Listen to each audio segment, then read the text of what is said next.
오늘 우리에게 주신 하나님의 말씀 보도록 하겠습니다. 오늘 우리에게 주신 하나님의 말씀은 마태복음 24장 15절로 22절까지 말씀입니다. 마태복음 24장 15절부터 22절까지 말씀입니다.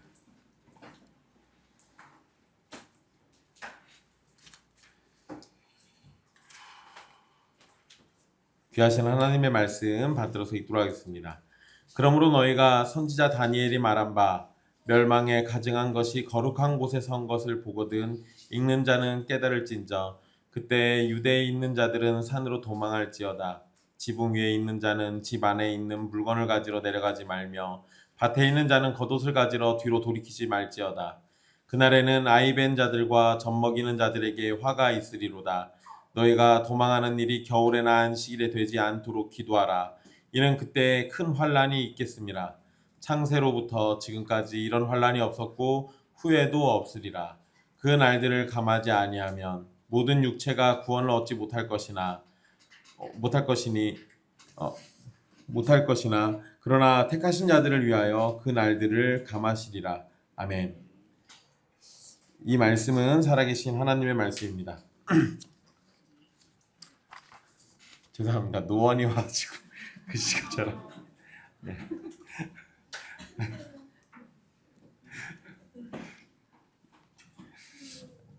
지난 시간 예수님께서 재난의 시작에 교회와 성도가 당하게 될 일들을 함께 살펴봤습니다. 사람들이 우리를 환난에 넘겨주고 죽일 겁니다. 예수님 때문에 모든 민족들에게 미움도 받게 될 것이고 이런 악한 상황 가운데 교회 안에서는 실족이 일어나고 배교자가 등장해서 교회 안에 더 큰 상처를 입힐 겁니다. 그리고 거짓 선지자가 나타나서 많은 사람을 미혹하는 것이 나타나게 될 것입니다. 결국 불법은 더욱 크게 일어나서 사람들의 사랑은 식어지는 상황이 벌어지겠지만 하나님의 은혜를 받은 성도는 끝까지 견디는 삶을 통해 하나님께서 주신 구원이 드러나게 될 겁니다. 오늘 말씀도 이어서 종말과 관련된 이 마지막 때의 재난의 일들과 관련돼서 나타날 말씀을 함께 살피게 됩니다. 15절 말씀부터 보시면 15절은 이 역사의 마지막에 있을 일이 아니라 종말의 시작을 알리는 사건으로 이해해야 합니다. 특히 종말의 때에 일어날 여러 사건 중에서도 이 성전 파괴를 가장 심각한 재앙으로 예수님은 설명해 주시는데 그 내용과 관련된 말씀입니다. 그러니까 성전 파괴는 종말의 징조이긴 하지만 그 자체가 완전히 끝은 아닙니다. 예수님은 멸망에 가증한 것을 말씀을 하시는데요. 이 표현은 예수님께서 선지자 다니엘이라고 언급하시잖아요. 그래서 이 다니엘서에 보면 이 멸망에 가증한 것이라는 표현이 3번 등장합니다. 다니엘 9장, 11장, 12장 이렇게 사용되는데요. 이 표현은 이방 제국이 성전 제사를 폐하고 그곳에서 우상을 세우는 극심한 탄압을 의미합니다. 그러니까 하나님을 예배하던 성전에서 성전의 제사가 그치게 되는 상황, 그리고 그곳에 우상이 들어서거나 또는 우상에 가증한 것들 또는 부정한 것들이 그곳에서 자리하게 된다는 걸 얘기해요. 당시 유대인들은 주전 그러니까 BC 167년 안티오쿠스 4세라는 이방의 왕이 있습니다. 이 안티오쿠스 4세가 성전에 제우스 신상을 세우고 돼지 피를 성전 제단에다 뿌리는 일이 벌어졌었습니다. 그렇게 해서 성전을 더럽혔던 사건이 있는데 그 사건을 다니엘에 나온 이 말씀의 성취로 유대인들은 이해하고 있습니다. 그런데 예수님은 이 사건이 마치 아직 일어나지 않은 사건처럼 말씀하고 계세요. 그러니까 그러면 우리가 예수님의 말씀을 어떻게 이해할 수 있냐? 2가지 견해로 우리가 이해할 수 있는데 일단 첫째는 예루살렘의 파괴가 아니라 미래에 일어날 적그리스도의 나타남으로 보는 견해입니다. 그리고 2번째는 역사적인 해석인데 주후 70년에 있었던 유대 전쟁과 예루살렘 성전의 파괴를 가리킨다라는 견해, 이렇게 2가지로 나눠집니다. 이것은 전쟁이 시작될 때 유대 지역의 그리스도인들에게 도망하라는 실질적인 경고로 연결돼서 해석될 수 있습니다. 자, 마태복음의 내용으로만 보면 이것이 이 훗날 수천 년 뒤에 벌어질 적그리스도의 이야기인지 아니면 주후 70년에 성전이 파괴되면서 일어날 그 사건을 이야기하신 것인지 정확하게 판단하기가 어렵습니다. 그런데 이 병행 본문인 누가복음 21장 20절을 보면 예루살렘이 군대들에게 공격받는 상황을 이야기하고 있습니다. 그러니까 그것만 놓고 보면 이거는 주후 70년에 로마의 그 병사들이 예루살렘 성전을 둘러싸고 예루살렘을 둘러싸서 예루살렘 성전을 파괴하는 것으로 이해할 수 있어요. 그런데 이거는 어느 한 번의 사건으로 이해하기보다 과거 안티오쿠스 4세가 성전을 더럽혔던 그 사건, 그리고 주후 70년 예루살렘의 함락으로 이어지는 그 사건, 거기에 이어서 최종 종말로 적그리스도의 교회 핍박이라는 반복과 점진적 성취로 이해를 하는 것이 더 온당합니다.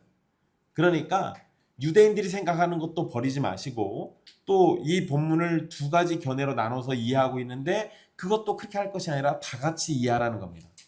여러분, 우리 개혁주의 신학에서 이 성경 신학에서 특히 점진적 계시라는 표현을 씁니다. 그러니까 과거에 주셨던 것이 점점 어떤 또 다른 사건을 통해서 다시 한번 주어지고 더 점점 더 명확하게 주어지고 이거를 얘기하는 건데요. 예수님의 말씀도 그것과 연결된다는 겁니다. 즉, 이 사건들은 단순히 어떤 역사의 반복만 얘기하는 게 아니라 더 완전한 성취를 가리키는 예표적인 구조라는 겁니다.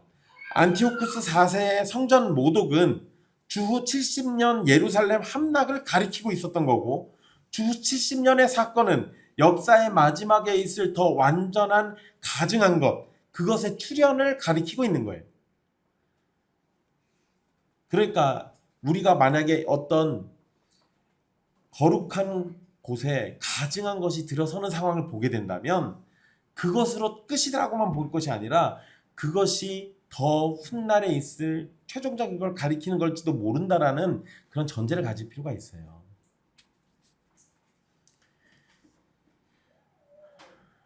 예수님은 이 예표들을 통해서 어느 시대를 살아가든 교회를 향한 핍박적 세력에 대항해서 성도들은 깨어 있어야 한다라는 것을 가르치신 겁니다. 그리고 최종 성취는 그리스도의 재림으로 인해서 완전히 무너뜨려질 겁니다.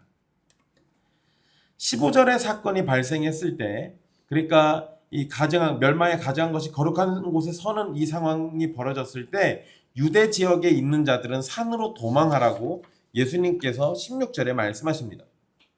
당시 유대인 가운데 거짓 선지자들과 맹목적 신앙을 가졌던 사람들은 로마 군대가 쳐들어와도 하나님께서 능력으로 예루살렘 성전을 지켜주실 것이라고 믿고 도망치지 않고 성전 안에서 끝까지 견디는 것을 참된 믿음으로 여겼습니다.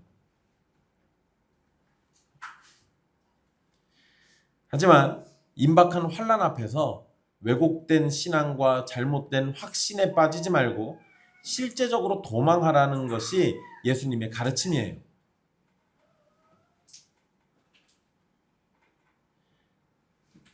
여기에서 여러분, 대상은 지금 예수님이 말씀하시는 이 말씀들의 대상은 모든 유대인들에게 주시는 게 아니라 예수님의 제자들에게 주신 말씀입니다. 즉, 유대 지역에 있는 그리스도인들은 환란이 있을 때 산으로 도망하라는 겁니다. 산으로 도망하라는 말씀은 그만큼 예루살렘에서 벌어지는 사건이 두려운 일이라는 것을 암시합니다. 그리고 도망하라는 말씀은 마지막이 가까울수록 악한 자들에게서 떠나는 것을 의미하는 것이기도 합니다. 그러니까 환란이 찾아오면 우리는 악한 장소에서부터 속히 떠나야 하는 거예요. 악인들과 함께 더불어 살다가도 환란이 오면 악인들로부터 벗어나야 하는 거예요. 그러니까 여러분, 만약에 대재앙이 내려오면 여러분들 어디로 가실 거예요? 일단 예배당으로는 오지 마세요. 전주 시내에 있어가지고 여기 인호동 예배당이든 평화동 예배당이든 폭탄 맞기 딱 좋습니다. 모악산으로 가면 미사일 안 맞는다는 얘기가 있어요. 네. 모악산으로 가시는 걸 추천드릴게요.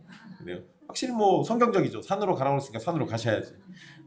네, 여러분 그런 환란이 찾아오면 간혹 가다가 이런 사람들이 있어요. 환란의 때 더 모여서 기도하고 막 그러면 그곳은 하나님이 안전하게 지켜주신다. 이런 얘기 하시는 분들이 있습니다.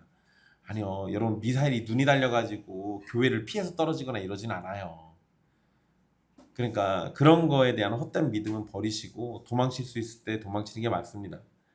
17절에서 예수님은 급하게 도망하라는 그러한 내용들로 강조를 하시는데요. 전쟁 상황이 되면 지붕에 있는 사람은 집 안에 있는 물건 챙기겠다고 내려가지 말고 바로 도망치랍니다. 또 밭에 있는 사람도 겉옷을 가지러 돌이키지 말고 도망치라고 말씀하십니다.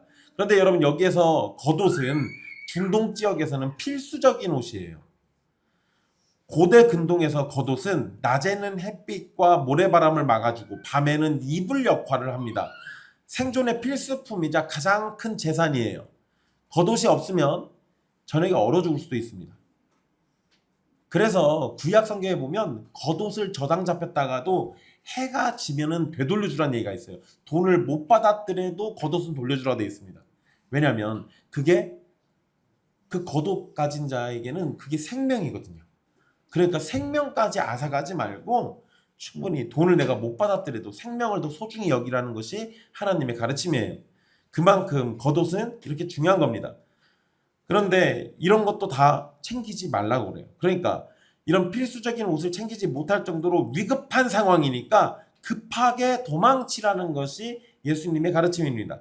실제로 역사가인 유세비우스의 기록에 따르면 주 67년에 전쟁이 발생했고 그리스도인들은 예루살렘 북쪽에 있는 펠라산이라는 곳으로 도망한 것으로 기록되어 있습니다. 그러니까 이게 참 재미나게도 전쟁이 땅 터졌을 때 유대인들 중에 예루살렘에 살고 있던 그리스도인들은 예수님의 말씀을 기억하고 도망갔어요. 그래서 산으로 도망갔어요. 그래서 살아남습니다. 그거를 유세비우스가 기록을 남겨놓은 거예요. 재난이 닥쳤을 때 사람의 발목을 잡는 것은 집안에 남겨둔 귀중품이나 재산입니다. 주님은 썩어질 세상의 소유를 건지기 위해 지체하는 것이 생명을 위협하는 심각한 결과로 이어질 수 있음을 경고하고 계신 거예요. 여러분 이번에 어떤 뭐 의왕신가요? 어디 아파트에서 불 나가지고 막 홀라당 다 타버린 집이 있어요. 어떤 부부가 자살하려고 불을 피워가지고 근데 그 위로 다 난리가 났더라고요. 근데 바로 윗집, 그러니까 불낸 집의 바로 윗집 사진이 인터넷에 올라와서 봤는데 하나도 남은 게 없습니다. 다 탔어요, 완전히. 싸그리 다 탔어요. 근데 화재 보험도 안 드러나서 뭐 아무것도 보상을 받을 수 없다고 그러더라고요. 네, 여러분 그렇게 불이 막 나는데 불이 막 번져가지고 온 집을 다 덮쳤는데 집에 들어가서 집 문서, 땅 문서 뭐 이런 거 금붙이 찾겠다고 거기 들어가면 진짜 죽죠. 그런 상황이니까 당연히 그런 상황에서는 시급하게 도망가는 게 맞겠죠. 그런데 도망치더라도 생필품도 제대로 챙기지 못하고 생명과 직결되는 겉옷조차 챙기지 못한다라는 것은 문제가 있습니다. 그러잖아요. 이건 사실 논리적으로 맞진 않아요. 그러면 이거는 실제로 이렇게 하라는 말씀보다는 그만큼 급박하고 위급함을 강조하기 위한 표현으로 이해할 수 있는 거예요. 그러니까 여러분 이 말씀을 문자 그대로 전쟁 났다고 아무것도 챙기지 말고 막 도망가지 마시고 챙길 거는 급하게 챙기시는 게 맞아요. 챙길 건 챙기셔야지. 그런데 여러분 챙기실 때 또 막 금부치 같은 거 막 이런 거 이런 거 금두꺼비 막 이런 거 챙기지 마시고 그런 거는 사실상 우리의 목숨에 오히려 방해가 될 거예요. 진짜 필요한 것도 챙겨 가셔야겠죠. 하지만 정말 위급하고 긴박하게 이렇게 뭔가 일이 벌어질 거다라는 걸 지금 우리에게 암시하고 있는 거예요. 예수님은 이 날의 상황이 얼마나 큰 비극인지 임신한 여자와 유아를 돌보는 자들에게 화가 있을 것을 말씀하십니다. 17절 18절에서 언급된 경우는 겉옷이나 집안의 물건을 버리고 산으로 신속하게 도망칠 수 있지만 임신한 여자나 젖먹이, 유아는 빨리 도망할 수도 없고 숨는다 해도 쉽게 들키게 됩니다. 여러분 생각해 보세요. 지금 혜성이 데리고 어디 도망가 봐야 제가 소리 질러 가지고 금방 들켜요. 그러니까 젖먹이를 데리고 있는 그런 사람들은 사실상 이 환란이 그냥 거의 죽은 것 같은 거죠. 거기에 모든 것을 버려두고 도망치는 상황에서 갓난아이를 버릴 수 없는 어머니는 얼마나 또 비참한 상황이겠습니까? 이러지도 못하고 저러지도 못하는 상황이잖아요. 그러니까 예수님의 말씀은 정말 이 전쟁 또는 환란, 이 재난이 얼마나 비참한 상황으로 벌어질 것인지 그거를 지금 말씀하고 계신 겁니다. 전쟁과 심판은 노약자나 여성을 구분해서 다가오는 것이 아닙니다. 예수님의 가르침은 타락한 세상을 향해 쏟아지는 하나님의 공의로운 진노와 역사의 재난이 얼마나 끔찍하고 무자비한 것인지를 아이벤 자들과 젖먹이는 자들의 고통을 통해 극명하게 보여주고 있는 겁니다. 거기다가 예수님께서 또 계절도 얘기하세요. 도망치는 때가 겨울이나 또 안식일이 되지 않도록 기도하라고 얘기합니다. 이것도 마찬가지로 긴급하게 도망쳐야 할 상황에 어려움으로 인해서 이렇게 얘기하시는 겁니다. 중동 지역의 겨울은 극심한 추위는 없습니다. 그렇지만 낮과 밤의 온도 차이가 심하고 비가 많이 내려서 이동하는 것이 매우 어렵다고 합니다. 그러니까 만약에 겨울에 전쟁이 나면 도망치는데 그죠. 우리는 그냥 또 걸어서 도망치거나 보통 이랬을 거 아니에요. 일반인들은. 말 타고 도망가고 마차 타고 도망가진 않았을 거 아닙니까? 거기다가 설령 말과 마차가 있다 한들 비가 많이 와서 땅이 질퍽거려서 제대로 못 달릴 건데 우리를 죽이겠다고 다가오는 원수들에게 쉽게 노출돼서 죽었을 겁니다. 거기에 안식일에는 성문이 닫혀 있고요. 이동 수단을 구하는 것도 어렵습니다. 그리고 안식일에는 또 음식 구하는 것도 힘들어요. 그래서 안식일에 도망한다는 것은 평일보다 더 힘들고 어려운 상황입니다. 실제 안티오코스 4세가 168년에 이스라엘을 공격했을 당시에 안식일이었던 때가 있습니다. 근데 그때 당시 율법에 얽매여 있던 유대인들이 안식일을 지킨다는 이유로 칼을 들지 않았어요. 왜냐하면 칼을 들면 일이 되니까. 그래서 일하지 말라는 그 말씀을 철통같이 지키겠다고 칼을 안 들었습니다. 거기다가 도망치면 우리 거리로 1km 이상 지나가 버리면 그것도 일이에요. 그러니까 도망치지도 않았어요. 그랬다가 굉장히 많은 사람들이 학살당하는 일이 벌어집니다. 그런데 예수님께서 겨울과 안식일이 되면 너희들 정말 죽을 거야. 이렇게 얘기하시지 않았어요. 예수님 뭐라고 하시겠죠? 기도하라고 하십니다. 예루살렘의 멸망은 하나님의 작정 안에 있는 피할 수 없는 심판입니다. 그럼에도 예수님은 기도하라고 가르치셨어요. 영원 전부터 모든 것을 작정하신 절대 주권의 하나님께서는 심판의 맹렬한 불길 속에서도 자기 백성을 구원하시기 위해 기도라는 은혜의 방편까지도 영원한 작정 안에 두신 겁니다. 여러분, 우리의 기도가 하나님의 영원하신 뜻을 꺾거나 변경하는 것이 결코 아닙니다. 도리어 기도는 두려운 환난 한가운데에서도 창세 전부터 택함받은 자녀들을 눈동자처럼 보호하시려는 하나님의 긍휼과 자비하심이 집행되는 가장 거룩한 통로예요. 그렇기 때문에 피할 수 없는 심판 앞에서 기도하는 것은 결코 헛된 일이 아닙니다. 하나님 아버지는 진노 중에도 긍휼을 잊지 않으시고 택하신 자녀들의 눈물과 부르짖음에 귀를 기울이시는 분이십니다. 성도들이 재난의 고통 속에서 부르짖는다면 하나님의 뜻 안에서 반드시 선하게 응답하실 겁니다. 동서남북 어디로도 도망갈 길이 없고 매서운 겨울 날씨가 온 세상을 덮고 피할 수 없는 경제적 어려움이나 전염병의 공격이 우리를 둘러싼다고 해도 하늘을 향한 성도의 기도는 절대 거절되지 않습니다. 그러니까 또 코로나 같은 시기가 돼서 우리가 예배하지 못하는 상황이 또 벌어지면 그때 뭐 하시면 돼요? 다른 건 못하더라도 기도는 할 수 있잖아요. 기도하십시오. 주께서 그 선하신 팔을 펼치셔서 자기 백성들을 보호하실 겁니다. 또 우리의 기도에 하나님의 뜻에 부합하다면 그 기도에 응답해 주실 거예요. 21절 맨 앞에 왜냐하면이라는 표현이 생략되어 있습니다. 즉 17절에서 20절까지 17절로 20절에서 도망하라고 말씀하신 그 이유를 21절에 지금 설명하고 계신 건데요. 성도들이 모든 것을 버리고 즉각적으로 도망쳐야만 하는 이유는 그곳으로 쏟아질 심판의 강도가 상상을 초월하기 때문입니다. 그런데 21절에 사용하신 표현은 다니엘 12장 1절 말씀을 인용하신 것으로 보입니다. 제가 다니엘 12장 1절 읽어드릴게요. 그때 내 민족을 호위하는 큰 군주 미가엘이 일어날 것이요 또 환란이 있으리니 이는 개국 이래로 그때까지 없던 환란일 것이며 그때 내 백성 중 책에 기록된 모든 자가 구원을 받을 것이라. 아멘. 예수님은 창세로부터 지금까지 이런 환란이 없었고 후에도 없으리라 라고 말씀하셨죠. 다니엘에는 개국 이래로 그때까지 없던 환란이다라는 표현을 씁니다. 그러니까 예수님이 이것을 갖다가 활용해 쓰신 것 같아요. 그런데 예수님의 말씀은 이제 곧 임박하게 될 환란이 얼마나 끔찍한 일인지를 말씀하신 것으로 사람의 언어로 표현할 수 있는 가장 극단적이고 무서운 심판의 선고를 표현하신 겁니다. 여러분,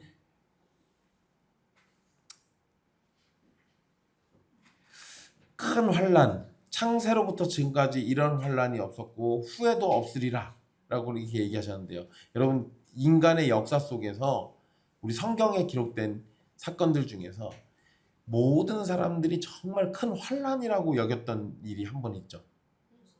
노아의 홍수 사건. 생각해보세요. 하염없이 비가 내리고 내려서 온 세상이 물에 잠겼습니다.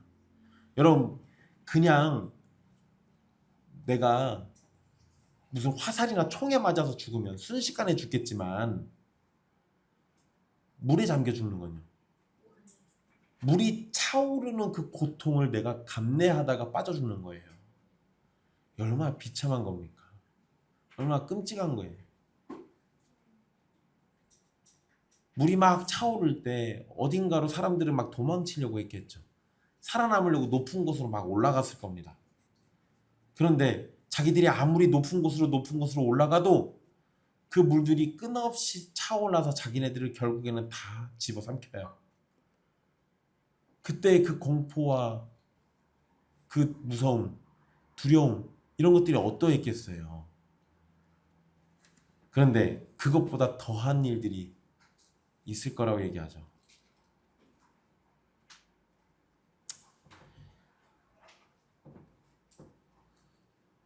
여러분, 이 지금 사건에서 예수님은 과거의 안티오코스 4세 이야기를 하지 않고 앞으로 일어날 일에 대해서 얘기하신 거잖아요. 그래서 우리는 이 말씀에서 1차적으로는 70년에 일어났던 예루살렘 성전 파괴 사건을 먼저 보고 또 이 사건이 후에 더 적그리스도가 나타났을 때 우리에게 닥쳐올 재난과 환란의 상황들을 표현한다고 말씀드렸습니다.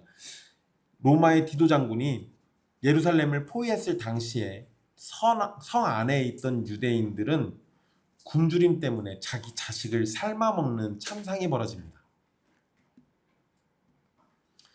예루살렘이 겪었던 이 일은 훗날 하나님의 심판 앞에서 죄인이 겪게 될 비참함을 보여주고 있는 거예요.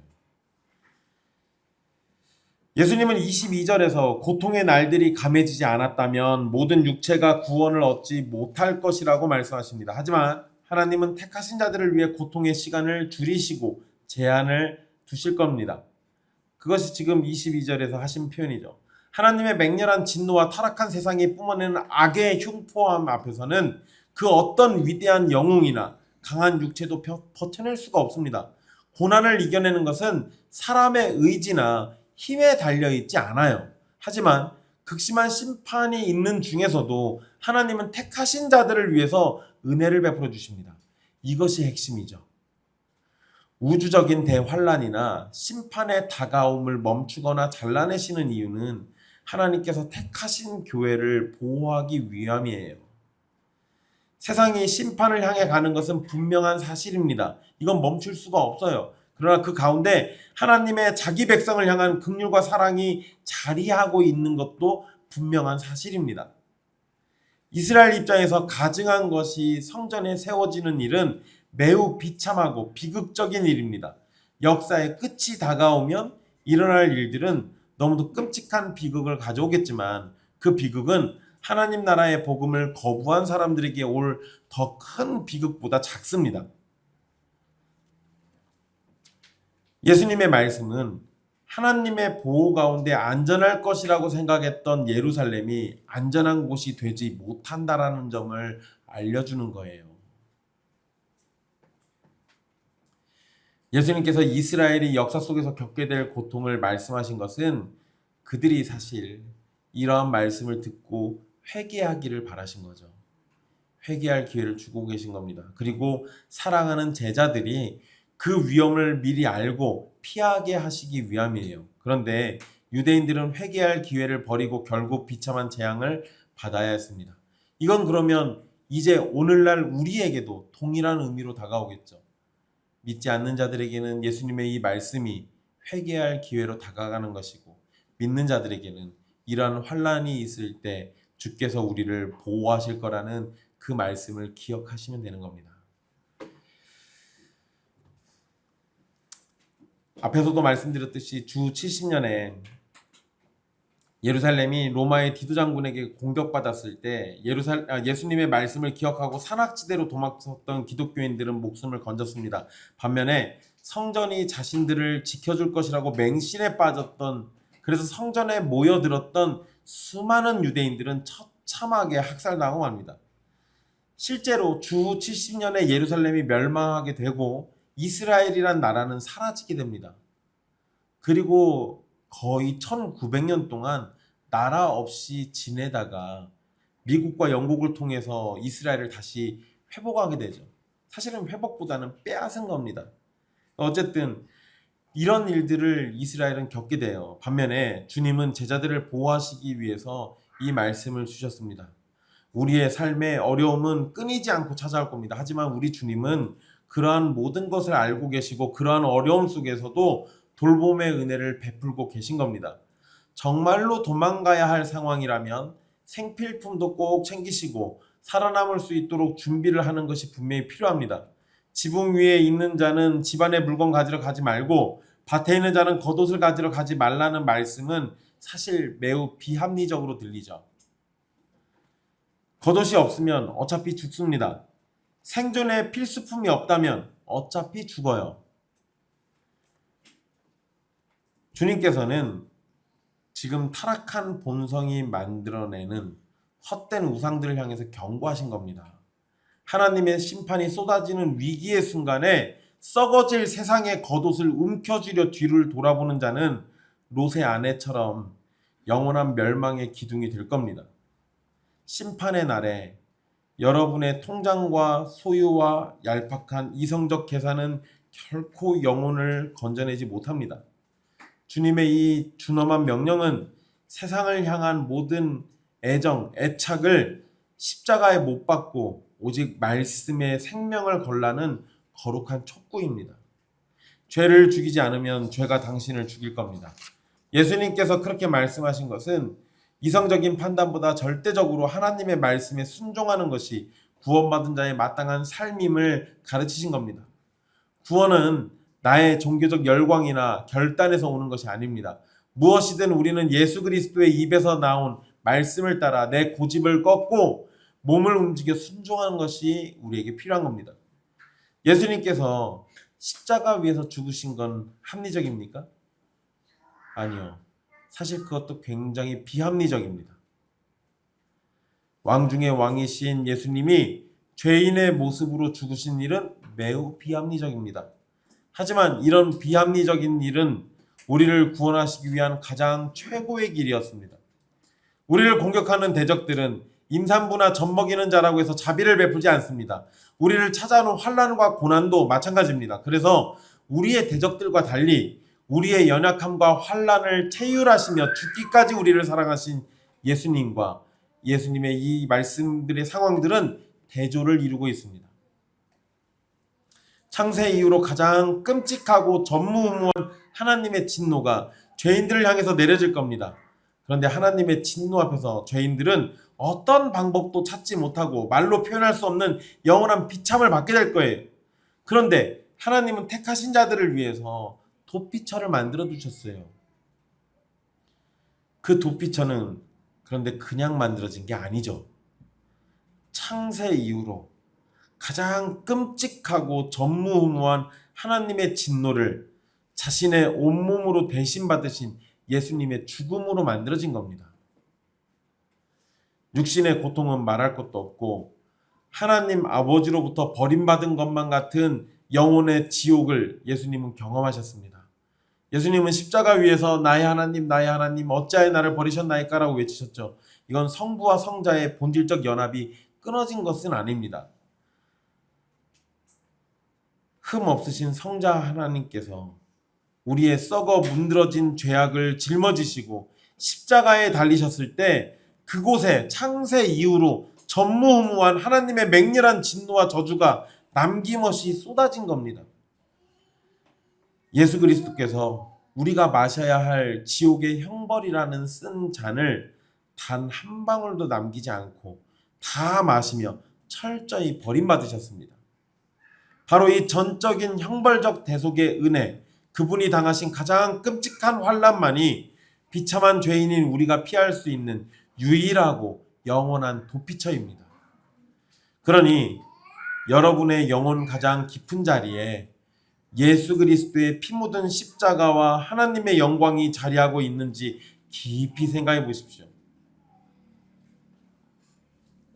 나의 자존심, 나의 성공, 돈과 쾌락, 나만을 중심으로 하는 안전과 안락이라는 것이 그 자리를 채우고 있는지 또 깊이 생각해 보십시오. 우리 마음의 중심에 십자가 은혜를 향한 철저한 항복과 전심으로 뉘우치는 것이 없다면 우리의 마음은 언제든 사탄의 가증한 미혹에 철저히 짓밟히고 황폐해질 수밖에 없습니다. 그러니 영원한 도피처이신 어린 양께로 나오십시오. 믿음으로 그분께 연합하고 그분 안에서 안전을 누리십시오. 적군들이 쳐들어왔을 때 예수님의 말씀처럼 적들을 피하기 위해 산으로 도망쳐야 합니다. 그렇다면 영원하신 하나님의 진노와 지옥의 심판은 어디로 도망쳐야겠습니까? 마지막 심판날에 우리에게 참되고 영원한 구원의 자리는 하나님의 어린 양이 되시는 예수 그리스도 안에만 있습니다. 다른 곳에서는 절대 없으니 하나님의 진노를 피하기 위해서 예수 그리스도의 품 안으로 피하십시오. 사랑하는 형제자매 여러분, 심판의 날에 우리의 신앙의 연수, 신앙의 날들과 경험, 그리고 봉사와 헌신의 정도가 고난 또는 심판을 해결하는 근원이 될 수는 없습니다. 우리의 결단은 하루도 못 가서 부인과 배신으로 무너질 겁니다. 나의 종교적 열심이 아니라 우리를 향한 하나님의 열심과 긍휼과 자비하심이 우리를 구원하게 하고 살게 하심을 믿으십시오. 그러므로 이제 일상 속에서 여러분들을 붙잡고 있는 헛된 우상들, 또 여러분들의 고집들을 꺾으십시오.